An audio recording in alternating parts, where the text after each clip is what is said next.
Assalamualaikum warahmatullahi wabarakatuh. Bismillahirrahmanirrahim. Alhamdulillahirabbil alamin.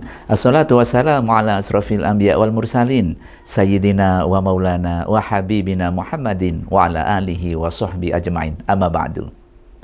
Pemirsa Sisma TV yang berbahagia, bagaimana kabarnya di hari ini? Mudah-mudahan semuanya dalam keadaan sehat walafiat, dan di Jum'ah yang barokah ini mudah-mudahan semua aktivitasnya diridhai oleh Allah Subhanahu wa taala. Saya Mas Kulatif akan menemani Anda dengan menghadirkan informasi-informasi dari Sekolah Islam Sebelah Malang melalui siaran kami Sisma News.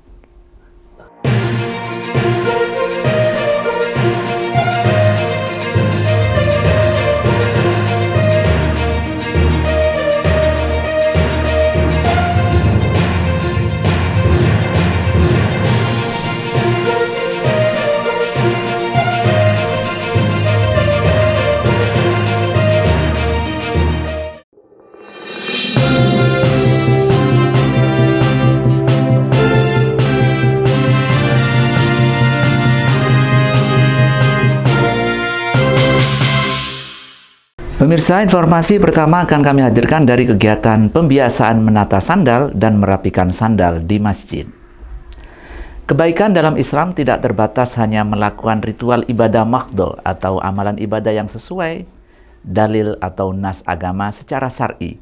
Namun juga selain itu, ada yang disebut dengan ibadah ghairu mahdho, yaitu segala perbuatan yang bernilai ibadah karena diniatkan untuk mencari ridho Allah Subhanahu wa taala. Nah, di antara ibadah ghairu mahdho yang biasa dilakukan di SMP Islam Sebelah Malang adalah menata sandal di masjid. Berikut liputannya.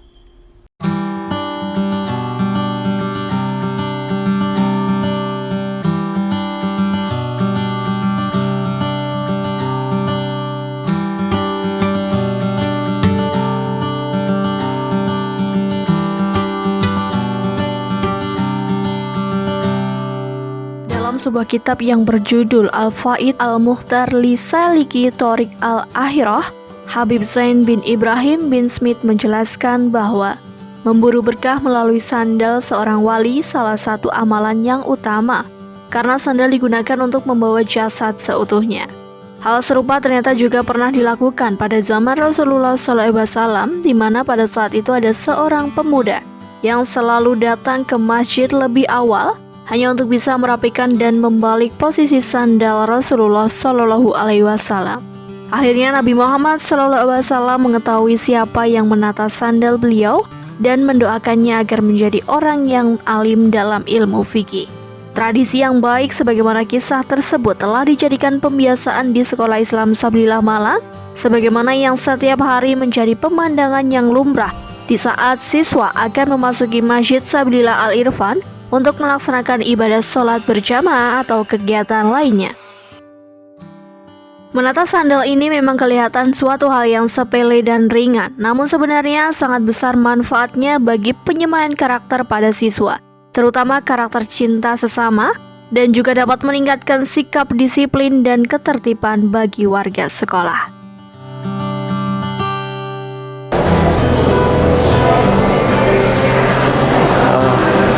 Untuk apa yang melatar belakangi dari kegiatan menata sandal ini, untuk menumbuhkan rasa disiplin dan kerapian pada siswa-siswi yang menempuh pada pendidikan Sekolah Sabillah Malang di SMP ini.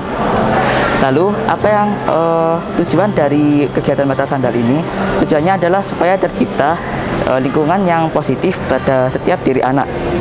Dan juga apa harapan saya untuk kegiatan menata sandal ini? Harapan saya ialah semoga siswa-siswi di SMP Islam Sabillah Malang dapat menjadi teladan bagi semua orang dan terutama dalam lingkungan keluarga. Kami berharap dari kegiatan yang kecil ini, apabila kita melakukan dengan ikhlas, akan membawa keberkahan di kemudian hari.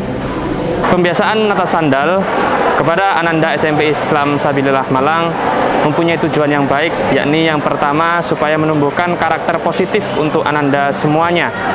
Di sini kami menekankan kepada Ananda supaya ketika akan masuk ke dalam masjid, terlebih dahulu Ananda tidak lupa untuk menata terlebih dahulu sandalnya masing-masing. Diharapkan lewat hal yang kecil ini nanti Ananda bisa kedepannya menjadi anak yang lebih disiplin, Ananda yang lebih baik, dan bisa menjadi teladan untuk semua orang, baik Ananda ketika nanti kembali di rumah ataupun ketika nanti bermasyarakat.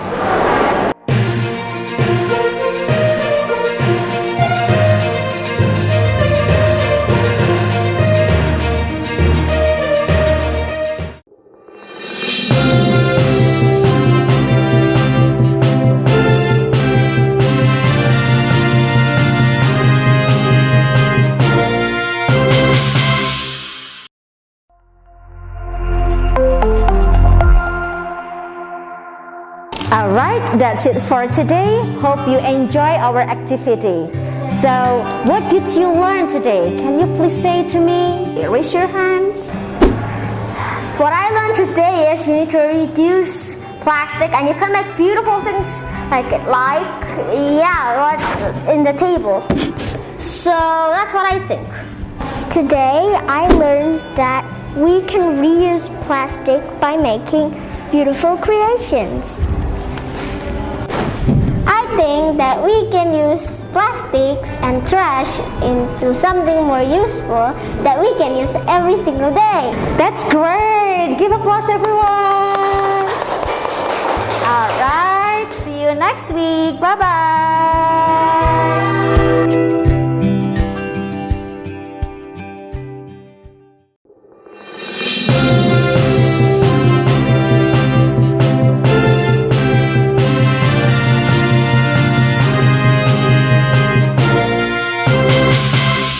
Sementara itu pemirsa, dalam kegiatan webinar parenting yang diselenggarakan oleh SD Islam Sabilah Malang bekerja sama dengan Majelis Orang Tua Siswa pada bulan Januari 2022 ini terasa istimewa karena menghadirkan pemateri dari Jakarta yang merupakan seorang psikolog terkenal, yaitu Dr. Rusmini Agus Salim MPSI yang biasa dikenal dengan panggilan Bunda Romi.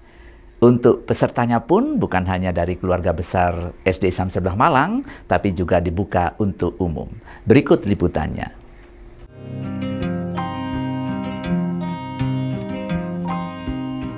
Orang tua yang baik adalah yang menyadari bahwa anak adalah amanah dari Allah SWT yang harus dijaga dan diberi pendidikan yang berkualitas. Namun tentunya tidak semua orang memiliki pengetahuan bagaimana pola asuh yang baik dan bermakna yang harus diterapkan kepada anak-anaknya. Menyadari akan hal tersebut, maka pada kegiatan webinar parenting kali ini di SD Islam Sabilah Malang mengusung tema pola asuh yang tepat untuk membentuk anak percaya diri, mandiri, dan kompetitif. Kegiatan parenting kali ini bukan hanya dikonsumsi keluarga besar SD Islam Sabilah Malang saja, namun juga diperuntukkan untuk masyarakat umum. Sehingga kebermaknaan kegiatan ini akan semakin dirasakan oleh masyarakat luas.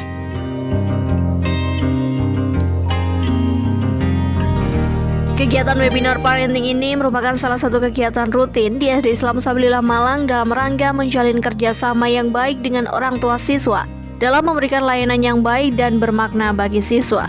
Karena menyadari bahwa kesuksesan pola asuh siswa bukan hanya tanggung jawab pihak sekolah, namun juga harus bersinergi dengan orang tua di rumah.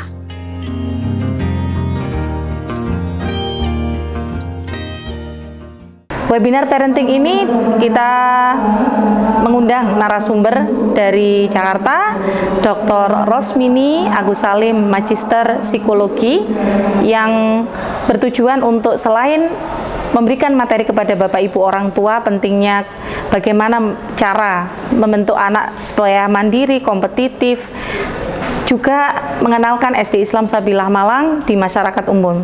Karena biasanya kegiatan parenting diadakan untuk SD Islam Sabilah Malang.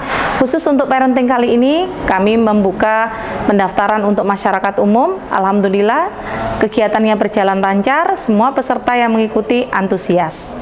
Nah, anak berkembang kalau nurture-nya oke, klop, dia berkembangnya dengan luar biasa. Kalau potensinya ada, pengasuhan stimulasinya kurang, bertumbuhnya dan perkembangannya tidak akan maksimal. Kalau misalnya dia memang kapasitasnya nature-nya itu dapat dari Allahnya terbatas, memang segitu porsinya, kita stimulasi seperti apapun apapun juga nggak akan lebih baik daripada apa yang sudah terberi dari Allah juga. Karena yang tugas kita sebagai orang tua memaksimalkan apa yang sudah terberi dari Allah. Yang nggak boleh adalah membuat kapasitas potensi anak kita jadi mubazir.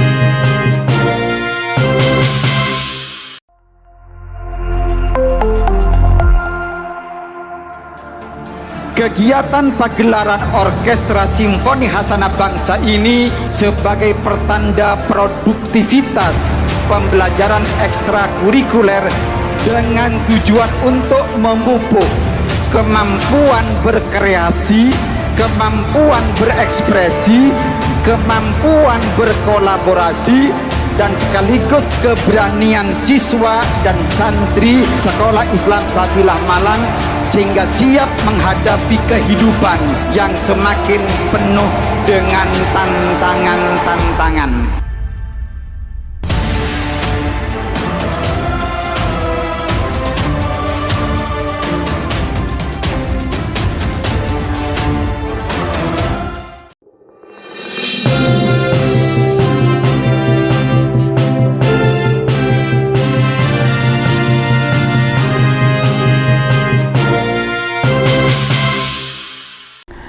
Pemirsa, banyak orang yang mengatakan bahwa Sekolah Islam Sabilah Malang telah sukses mengembangkan pendidikan Islam, sehingga tidak sedikit yang bersilaturahim ke sekolah-sekolah Islam Sabilah Malang. Namun tentunya semuanya itu melalui proses panjang yang melelahkan. Nah, bagaimana Sekolah Islam Sabilah Malang berproses mulai awal berdirinya hingga sekarang ini nih, dikupas tuntas dalam kegiatan penerimaan studi banding dari Yayasan Insan Kamil Jember baru-baru ini. Berikut liputannya.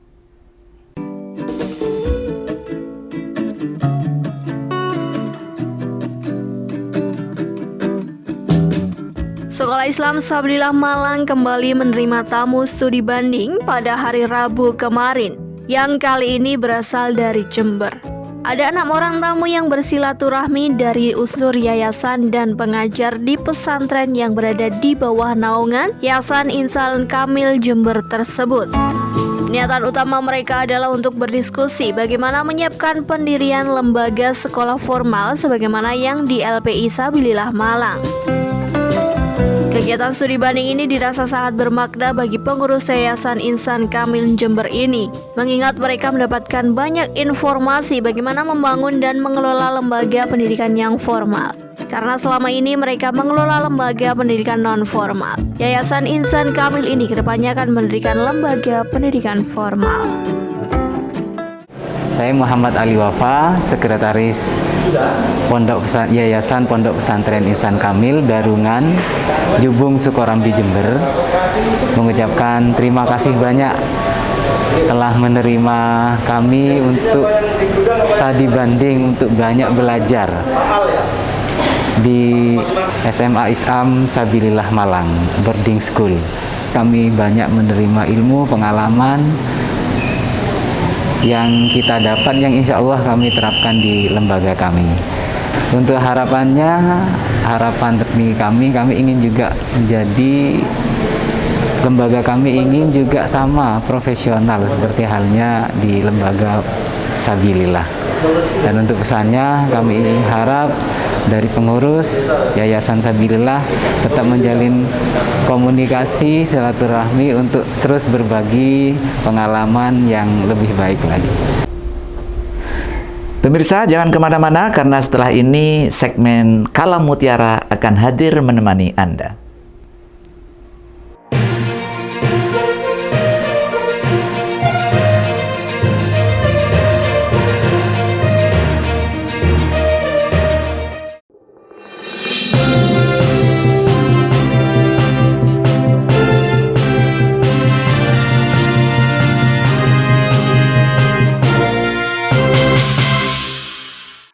Assalamualaikum warahmatullahi wabarakatuh.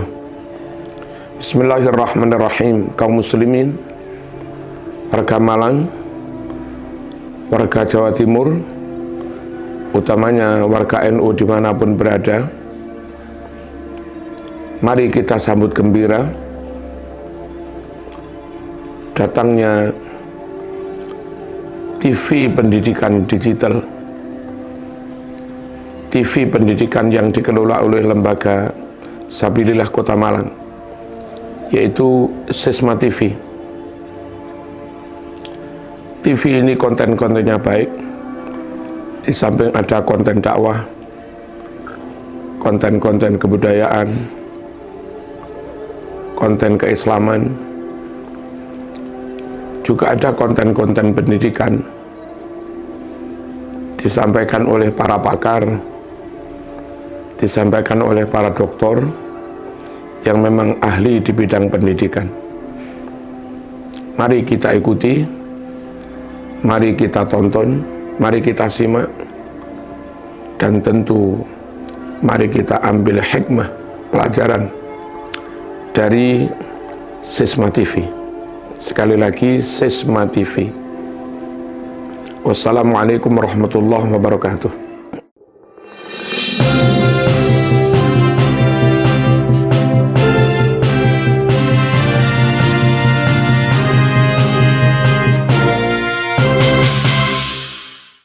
Pemirsa Sisma TV yang berbahagia, sebagaimana biasa di hari Jum'ah yang penuh barokah ini, mari sejenak kita bermuhasabah bersama, bermunajat kepada Allah Subhanahu wa taala sembari mendengarkan setiti ilmu Allah Subhanahu wa taala melalui segmen Kalam Mutiara berikut yang bertemakan tawasul dalam ajaran Islam yang akan disampaikan oleh Ustadz Bayu Chandra Setioan, SPDI.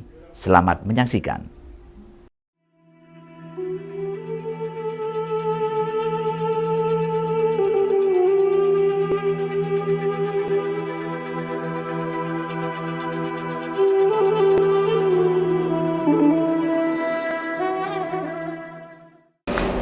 Bismillahirrahmanirrahim.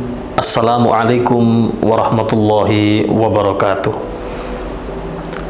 Bismillahirrahmanirrahim. Alhamdulillahirabbil alamin. Wa bihi nasta'inu ala umurid dunya waddin. Wassalatu wassalamu ala asyrafil anbiya'i wal mursalin. Sayyidina wa maulana Muhammadin wa ala alihi wa sahbihi ajma'in. Amma ba'du. Pemirsa Sisma TV yang dimuliakan oleh Allah Subhanahu wa taala, alhamdulillahirabbil alamin, kita berjumpa kembali dalam tajuk Kalam Mutiara.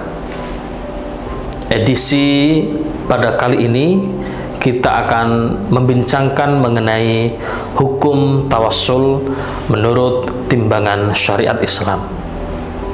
Para pemirsa Sisma TV yang dimuliakan oleh Allah Subhanahu wa taala, Allah Subhanahu wa taala berfirman di dalam Quran surat Al-Maidah ayat 35, Ya ayyuhalladzina amanu taqullaha wabtaghu ilaihil wasilah, yang artinya wahai orang-orang yang beriman, bertakwalah kepada Allah Subhanahu wa taala dan carilah oleh kalian wasilah.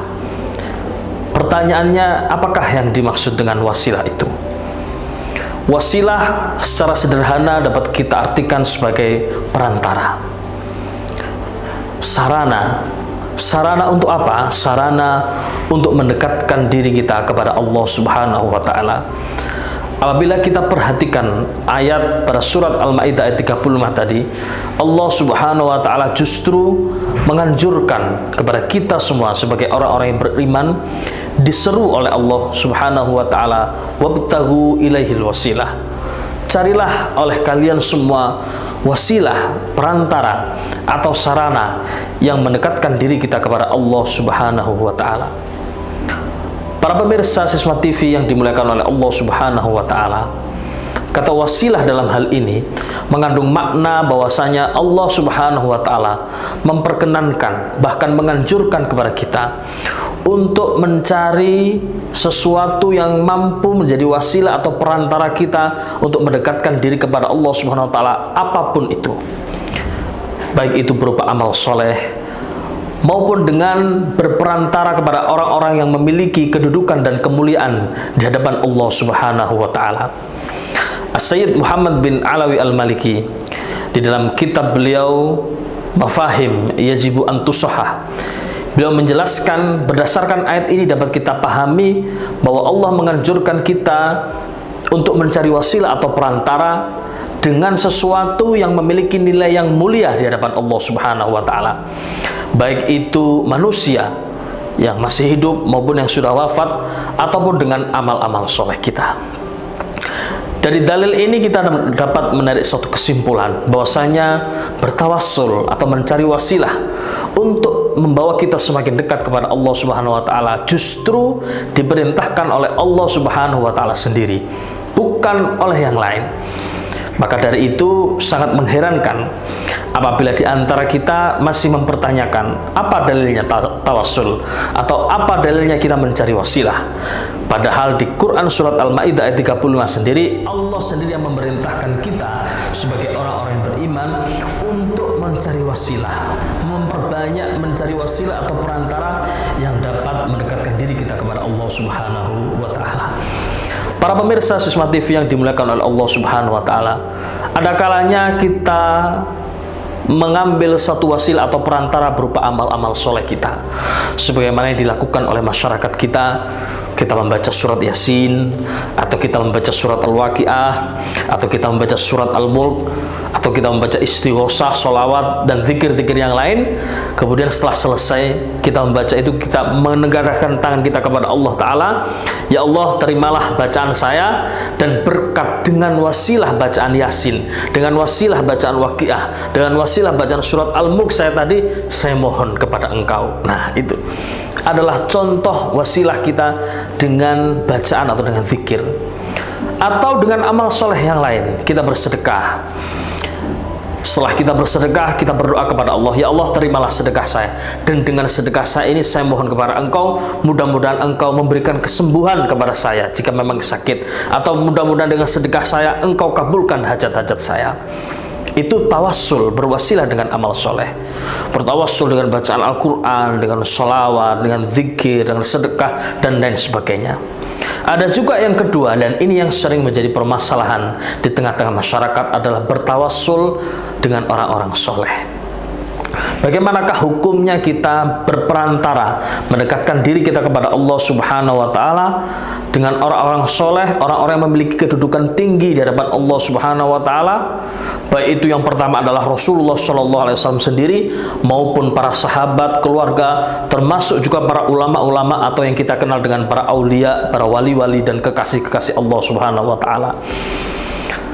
Bahwasanya hal yang demikian ini pernah dicontohkan oleh Rasulullah SAW sendiri di dalam hadis yang cukup panjang. Suatu waktu dikisahkan ada seorang yang buta matanya menghadap kepada Rasulullah SAW dan memohon kepada Rasulullah supaya didoakan agar Allah Subhanahu wa taala memberikan kesembuhan kepada matanya yang buta.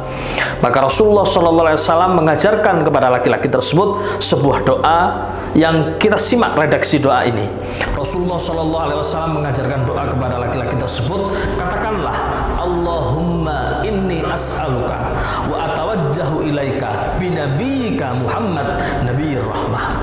Rasulullah mengajarkan doa kepada laki-laki buta tersebut, Allahumma ya Allah, inni as'aluka, sesungguhnya aku memohon kepada Engkau, wa atawajjahu ilaika, dan menghadapkan diriku kepada Engkau, binabiyyika, dengan perantara nabimu Muhammad sallallahu alaihi wasallam, nabi rahmah, nabi yang memiliki sifat rahmat atau penyayang.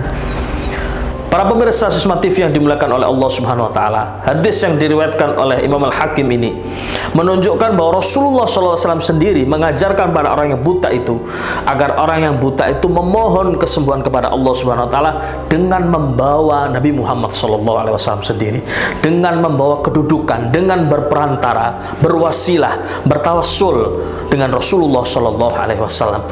Ini terbukti dengan redaksi hadis binabiyyika Muhammad sallallahu alaihi wasallam. Allahumma inni as'aluka wa atawajjahu ilaika binabiyyika.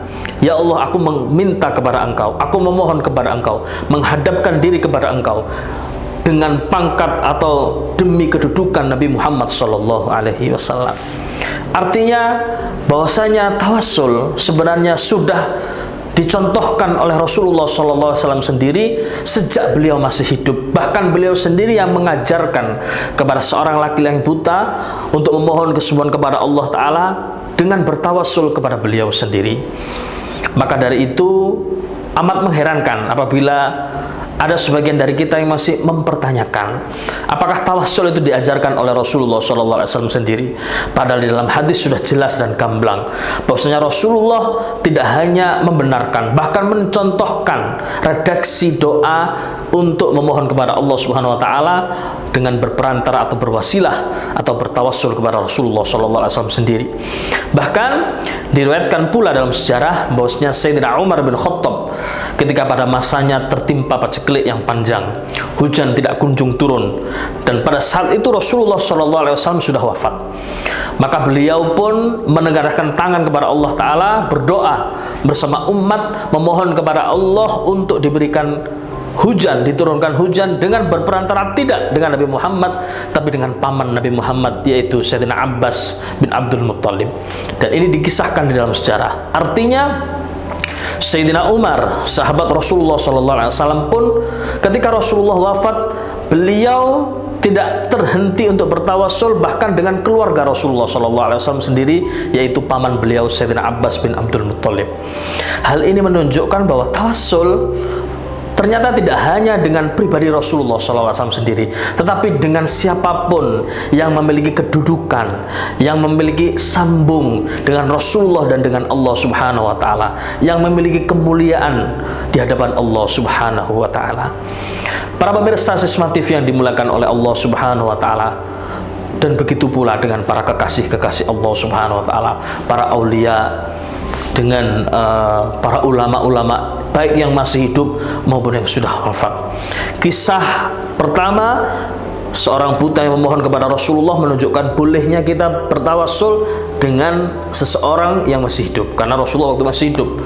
Bahwasanya Sayyidina Umar bin Khattab mengajarkan untuk kita bertawassul dengan pamannya, yaitu Sayyidina Abbas bin Abdul Muttalib, menunjukkan juga bolehnya kita bertawassul dengan orang lain selain Rasulullah SAW.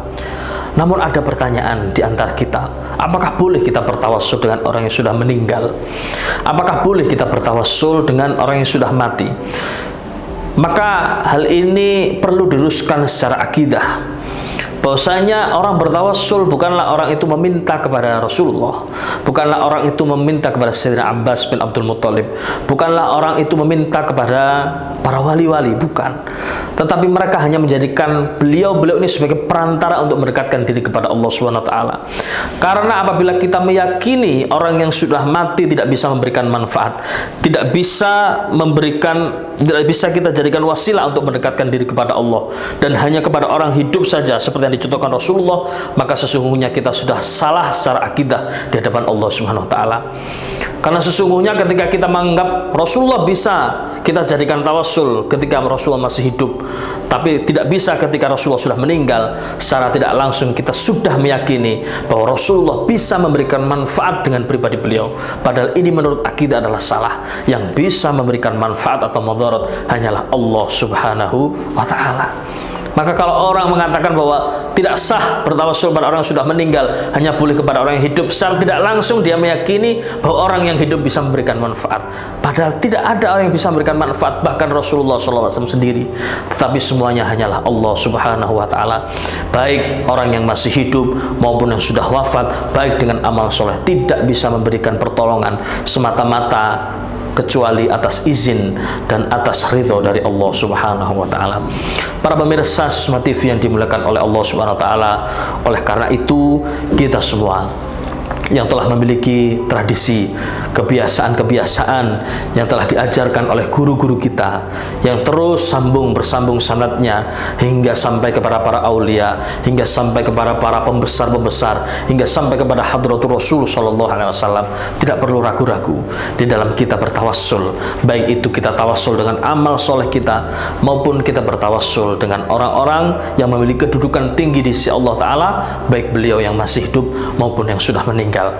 Pada hakikatnya kita tidak menganggap, tidak meyakini bahwa beliau-beliau atau amalan kita itulah yang menjadi jaminan penyelamat. Semata-mata itu semua hanya kita jadikan wasilah atau perantara, dan semata-mata yang bisa memberikan kemanfaatan atau kemadharatan kepada kita hanyalah Allah Subhanahu wa ta'ala.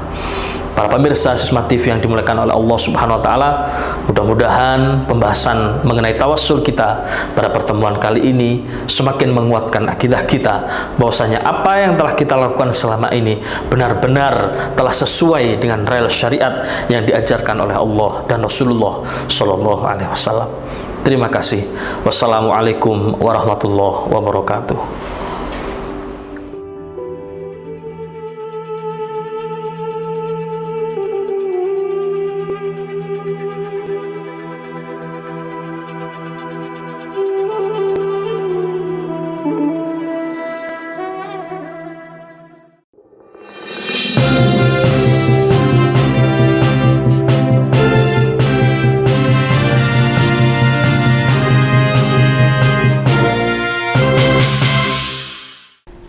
Pemirsa Sisma TV yang berbahagia, Alhamdulillah informasi dari Sekolah Islam Sabilah Malang hari ini telah kami hadirkan melalui Sisma News.